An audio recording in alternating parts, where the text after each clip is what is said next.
اللہ من الشیطان الرجیم بسم اللہ الرحمن الرحیم الصلاۃ والسلام علیکہ یا سیدی یا رسول اللہ الصلاۃ والسلام علیکہ یا سیدی یا حبیب اللہ انا اعطیناک الکوثر۔ روایت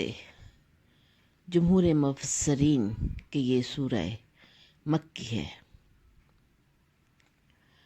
حضرت انس بن مالک فرماتے ہیں کہ نبی کریم صلی اللہ علیہ وآلہ وسلم ہمارے درمیان تشریف فرماتے،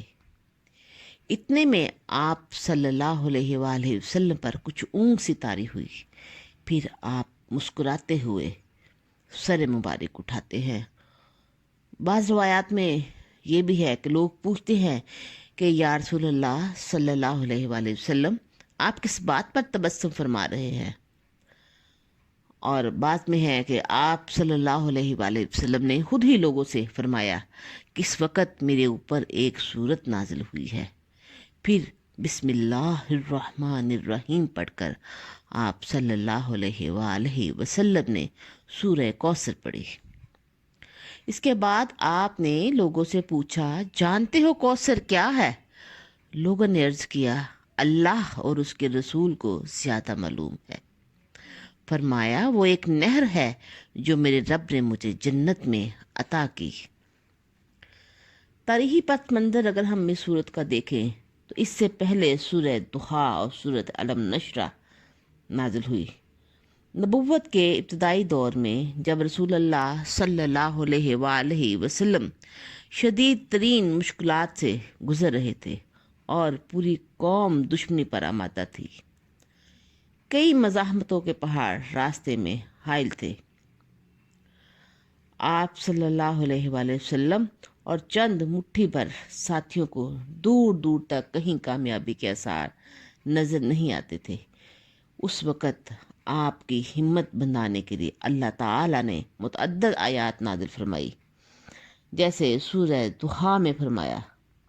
اور یقیناً تمہارے لیے بات کا دور، یعنی ہر بات کا دور پہلے دور سے بہتر ہے، اور ان قریب تمہارا رب تمہیں وہ کچھ دے گا جس سے تم خوش ہو جاؤ گے۔ اور علم نشرہ میں فرمایا کہ وَرَفَعْنَا لَكَ ذِكْرَكَ،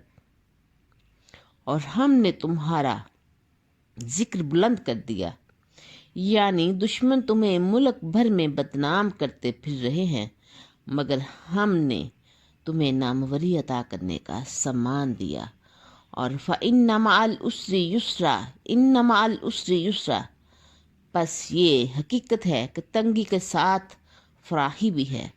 یقیناً تنگی کے ساتھ فراخی بھی ہے، یعنی اس وقت حالات کی سختیوں سے پریشان نہ ہوں، ان قریب یہ مصائب کا دور ختم ہو جائے گا۔ اگر آج فرانس والے گستاخانہ حقے چھاپ رہے ہیں، نازیبا کلمات ادا کر رہے ہیں، تو انشاءاللہ جب میرے رب نے وَرَفَعْنَا لَكَ ذِكْرَكَ کہہ کر آپ کے ذکر کو بلند کر دیا تو یہ ذکر بلند ہی رہے گا۔ نبی کریم علیہ الصلوۃ والسلام کی حرمت پہ ہماری جانیں بھی نثار ہے، اور جب ہمیں یہ پتہ چلتا ہے کہ نبی پاک صلی اللہ علیہ وآلہ وسلم کی شان میں ان لوگوں نے کفار نے گستاخی کی ہے تو ہمارے دل بھی کٹ جاتے ہیں۔